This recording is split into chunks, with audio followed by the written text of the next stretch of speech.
Nobody warned you about this decade. They warned you about the teenage years, the identity confusion, the hormonal turbulence, the pressure of becoming. They warned you about the middle years, the career demands, the raising of children, the endless negotiation between ambition and exhaustion. And then somewhere around 65, something shifted that nobody had a name for. It was not a crisis in the dramatic sense, not a breakdown, not a catastrophe. It was quieter than that. It was the morning you looked in the mirror and the face looking back had become your parents' face. It was the first appointment where the physician talked to you differently, with that specific gentleness that means they have categorized you. It was the retirement that was supposed to feel like liberation and instead felt like being let go. It was the diagnosis that was not serious enough to mobilize everyone around you, but serious enough to change the way you thought about time. It was the first grandchild who made you feel both irreplaceable and mortal in the same moment. It was the friend who died, not from something dramatic, just from being old, and for the first time, you did the age calculation automatically. It is the decade between 65 and 75, and the research on why it is specifically disproportionately hard, harder than the decades before it, and in many cases, harder than the decades that follow, is something almost nobody has explained to the people living through it. I am Dr. Derek Berger, and today I am going to explain it, not to make it heavier, to make it make sense. Because the decade that makes sense is the decade you can navigate. Stay with me. Drop two things in the comments right now: your age and the city and state where you are watching from. Because this community is being built one person at a time in Birmingham, Alabama, in Houston, Texas, in Memphis, Tennessee, in Jacksonville, Florida. And every home where a senior between 65 and 75 is navigating a decade that feels harder than they expected and has never had anyone name why. Drop your age in your location right now. And if you are currently between 65 and 75, type the exact age in the comments. Because the number of people in this community living through this specific decade right now is the most important data point in this entire video. Hit subscribe right now to help this community grow. The next person entering this decade without a map deserves to find this channel before they spend 3 years wondering why something feels harder than it looks from the outside. Now, something important about how this decade is discussed in American culture. It is not discussed. The cultural conversation about aging in America skips almost entirely from productive middle age to the elderly, with almost no meaningful language for the specific transition zone between them. We have career coaches for the 30s. We have midlife crisis frameworks for the 40s and 50s. We have end-of-life care conversations for the 80s and 90s. For the decade between 65 and 75, the decade of the greatest identity reorganization most adults will ever undergo, we have almost nothing. We have retirement planning, which addresses the financial dimension. We have Medicare enrollment, which addresses the insurance dimension. We do not have an honest conversation about why this decade specifically asks more of a person's psychological, physiological, and relational resources than almost any other period in adult life, and why the people who navigate it best are not the ones who are toughest or most resilient, but the ones who understood what they were navigating. Hit like if you think every American senior deserves to understand the decade they are in. The 6 reasons this decade is specifically hard. Reason 1, the identity disruption of role loss arrives all at once. The human sense of self, the answer to the question, who am I, is built across a lifetime on roles. You are an employee, a spouse, a parent with children at home, a colleague, a neighbor who is known for something, a member of an organization that recognizes your contribution. Across a span of roughly 3 to 7 years around the retirement transition, the majority of these roles either end or fundamentally transform. The career, which provided not just income, but daily structure, social identity, a sense of ongoing purpose and progress, ends. The children who needed active parenting are adults with their own lives. The peer group that gathered around shared professional context disperses. The daily commute, the morning routine, the meetings that structured time, all of it stops. Research on identity disruption at retirement is striking. A 2020 study published in the Journals of Gerontology found that role loss at retirement was associated with a 40% increase in depressive symptoms in the first 2 years, not in people with prior depression histories, but in previously high-functioning adults experiencing identity reorganization for the first time. 40% increase in depressive symptoms from the life event that was supposed to be a reward. Not because retirement is bad, because the identity built over 40 years cannot reorganize itself in a few months, and because nobody told them it needed to. The people who navigate this best are not the ones who are less attached to their careers. They are the ones who had already begun building a post-career identity before the career ended. The volunteer role, the creative practice, the community contribution that would fill the structural and social void before it became a void. The question to ask right now, at whatever age you are, is not, am I ready to stop working? It is, who am I when I am not working? And have I begun practicing that person yet? Reason 2, the body begins requiring management instead of permission. Before 65, most adults relate to their bodies as tools. The body does what you ask of it. It recovers, it adapts, it complains sometimes, but it complies. Between 65 and 75, for most adults, this relationship changes. The body begins requiring attention it never demanded before. The blood pressure needs monitoring. The joints make themselves known. The sleep is different. The digestion is slower. The recovery from exertion or illness takes longer. The physician appointments multiply. The medication cabinet deepens. And managing all of it becomes a part-time occupation that nobody scheduled into the retirement plan.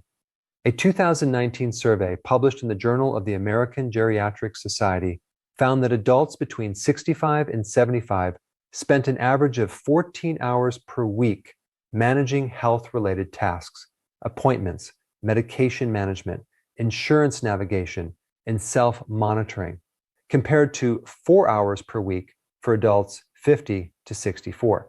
14 hours per week, nearly 2 full working days of every week, managing the administrative overhead of a body that is requiring more management than it ever did.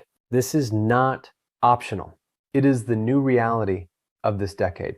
But naming it as a real and significant demand, not a failure of health, not a weakness, just the actual time cost of managing a 65 to 75-year-old body in the American healthcare system, gives people permission to acknowledge how much it takes. The seniors who navigate this best are the ones who treat health management as a legitimate priority rather than an interruption to the life they expected to be living.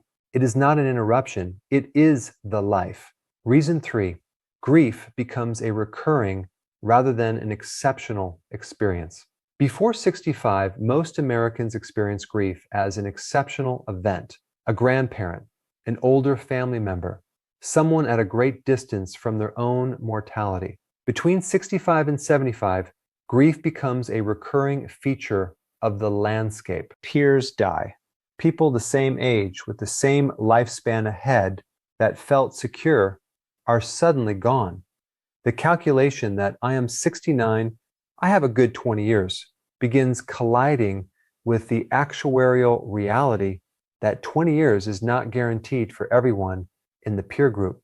Spouses and partners become seriously ill. Parents die. And with their deaths, the generational buffer between the individual and their own mortality disappears. You become the oldest generation. There is no one ahead of you in line. A 2021 study published in the American Journal of Geriatric Psychiatry found that adults between 65 and 75 experienced an average of 5.3 significant grief events per decade, defined as the death of a peer, partner, close friend, or parent, compared to 1.8 for adults in the 50 to 64 decade, nearly 3 times the frequency of significant loss. And unlike the exceptional griefs of earlier life, which were surrounded by social structures of support, time off, acknowledged mourning, the recurring grief of this decade is often navigated quietly. Because the losses keep coming before the previous one is fully processed. Because the cultural expectation is that people at this age have seen death before and should be able to manage it. Because asking for support for the 5th loss in 7 years feels like imposing. The seniors who navigate this best are the ones who maintain explicit grief practices, naming the losses, giving them weight, allowing the time they require rather than absorbing them into the ambient experience of aging. And the ones who maintain social connections deep enough that grief can be shared rather than endured in private. Reason 4. The biological inflection point arrives between 65 and 75, not gradually across a lifetime, but specifically in this decade, several biological transitions reach clinical thresholds simultaneously. Cardiovascular risk accelerates.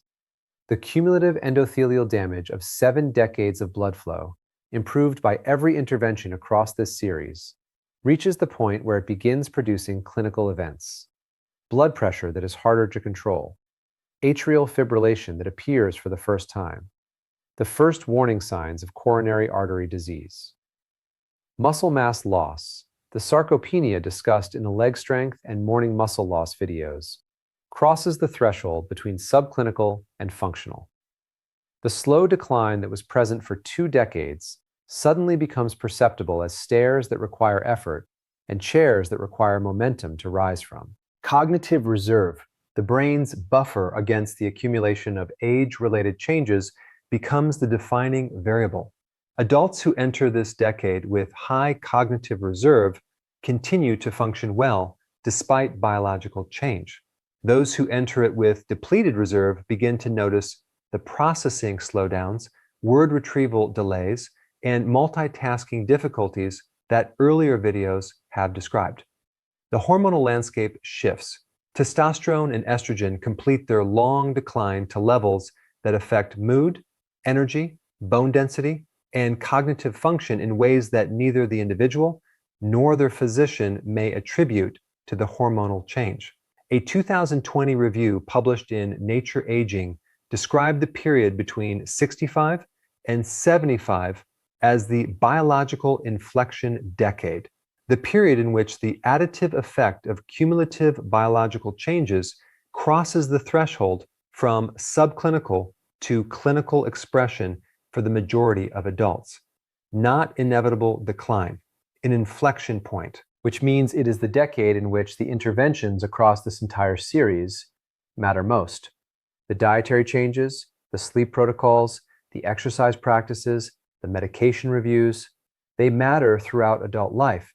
But the decade between 65 and 75 is the specific period in which their presence or absence produces the most divergent long-term outcomes.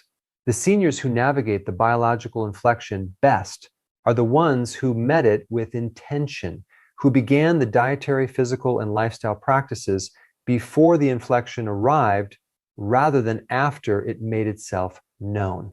Reason 5, financial anxiety shifts from abstract to concrete. Before retirement, financial anxiety about aging is abstract. Will I have enough? What happens if I run out? The questions are real, but the answers are theoretical. Because the account is still growing, the income is still arriving, and the future is still far enough away that adjustments are possible. Between 65 and 75, the abstraction becomes concrete. The account stops growing and starts drawing. The income stops and the distribution begins. The question, will I have enough, stops being theoretical and starts being arithmetic. and the arithmetic becomes increasingly visible as expenses rise, particularly healthcare costs, and the distribution timeline becomes calculable against an actual remaining lifespan. A 2022 study published in the Journal of Financial Planning found that financial anxiety peaked between the ages of 67 and 73, not in younger adults with lower savings, but specifically in this decade, as the abstract becomes concrete and the margin for error appears to narrow. This financial anxiety, independent of the actual financial situation, has documented health consequences. Chronic financial stress elevates cortisol, disrupts sleep, reduces immune function, and increases cardiovascular risk to the same stress pathways that any chronic psychological stressor produces. The seniors who navigate this best are not necessarily the ones with the most money. They are the ones with the clearest plan, who know what they have, what it costs, what it will fund, and what the scenario looks like across a range of possible lifespans. The clarity reduces the anxiety even when the amount does not change. If financial anxiety is a component of this decade for you, the most powerful intervention is not earning more. It is reducing uncertainty through an honest accounting that replaces fear of the unknown with knowledge of the actual. Reason 6, the cultural invisibility of this decade. The last reason this decade is specifically hard is the most difficult to quantify and perhaps the most important. American culture does not know what to do with adults between 65 and 75. You are no longer the productive middle-aged professional the economy was organized around. You are not yet the frail elderly whose care the healthcare system has a framework for. You are in between, and American culture has almost no positive, vibrant, visible representation of this specific life stage. The advertising aimed at your demographic is either financial services, warning you about running out of money, or pharmaceutical companies showing you smiling people managing their conditions. The entertainment industry has almost no central characters in your age bracket, living full, complex, interesting lives. The workplace that gave you identity for 40 years has moved on. You are no longer mentioned in conversations about the future. And yet, neurologically, physically, relationally, and experientially, you are at the peak of several human capacities. Emotional regulation improves with age, not declines. The ability to see multiple perspectives deepens. Practical wisdom, the integration of experience with judgment, is at its greatest in this decade. The capacity for meaning-making that distinguishes humans from all other species is often richest precisely here. The decade is hard partly because it is misrepresented. It is misrepresented as decline when it is also accumulation, as ending when it is also becoming, as irrelevance when it is in fact the distillation of everything that came before. The seniors who navigate this best are the ones who stopped waiting for the culture to affirm the significance of their decade and started affirming it themselves. Through the walks they take every morning before the neighborhood wakes up, through the calls they make to the people they love, through the meals they cook and the things they still learn and the questions they still ask, through the refusal to accept that is just aging as the end of any conversation. 6 reasons. The identity disruption of losing the roles that answered the question, who am I? All at once, and faster than an identity can reorganize. The body that begins requiring management as a part-time occupation without being scheduled into anyone's retirement plan. The grief that shifts from exceptional to recurring. The biological inflection decade in which the cumulative changes of a lifetime cross the threshold into clinical expression.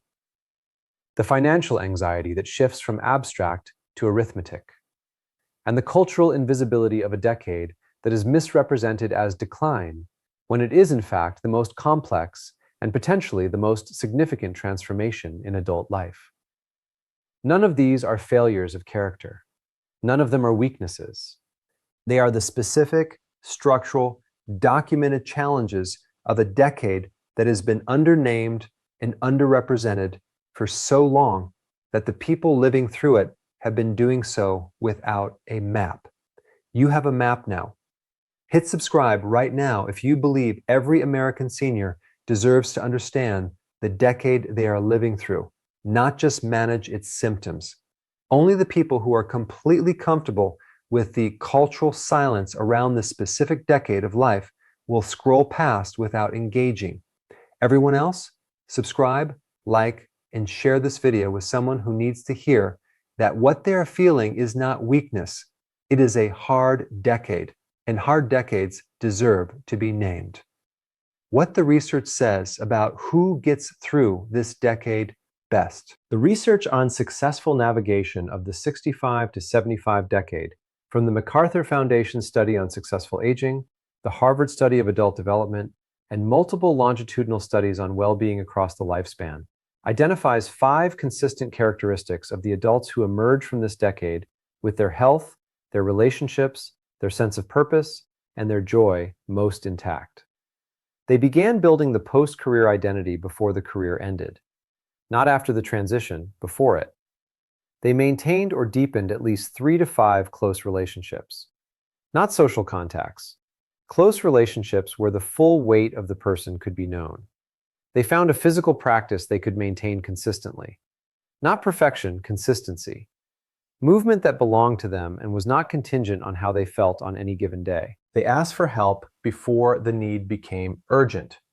The most isolated seniors were often the most self-sufficient before isolation found them, because they had never built the infrastructure of mutual dependence that sustains people through hard seasons. And they maintained or found something they were for, not just free from, not just done with, something toward which they were still moving. These are not prescriptions. They're observations from decades of longitudinal research on the difference between the people who look back at this decade as one of the richest of their lives and the ones who look back at it as the beginning of the end. The difference, in most cases, was not circumstance, it was intention. Nobody warned you about this decade. And in the absence of warning, in the absence of a framework, a language, a map, many people navigated it as though something was wrong with them, as though the difficulty was a personal failing rather than a structural feature of the most complicated decade most adults will ever live through. Nothing is wrong with you.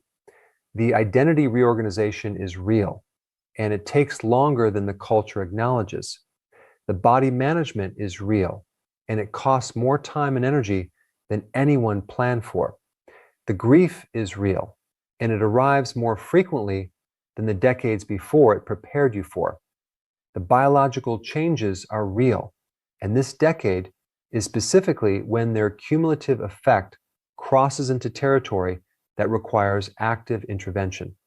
The financial anxiety is real, and the arithmetic is harder when the numbers are no longer growing. And the cultural silence around this decade is real, and the people living it deserve to have someone say directly, "This is genuinely hard," and the hardness is not a personal failure, and naming it is the beginning of navigating it. You are between 65 and 75, or you love someone who is. Either way, the map is here now. Hit subscribe because this channel is going to keep giving you the language, the research, and the specific interventions that make the decade between 65 and 75 navigable in the most complete sense. Not just physically, not just metabolically, but as the full human experience it is. Hit like because every engagement pushes this to one more person living through the hardest decade of their life without a framework that makes sense of it. And share this video right now. Share it with the person in Birmingham who retired 2 years ago and has been quietly struggling with something they cannot name and has not told anyone because it does not feel serious enough to mention. With the woman in Jacksonville who is 68 and whose physician manages her blood pressure and her cholesterol and has never once asked how she is actually doing since her husband retired, and they are home together 24 hours a day, and the life she knew reorganized into something unfamiliar. With the man in Houston who is 72 and has lost 3 friends in the last 4 years and goes to each funeral and comes home and does not talk about it because there will be another one soon, and at some point it starts to feel like the natural order of things when it is actually accumulated grief that deserves to be named. Tell them, this decade is hard.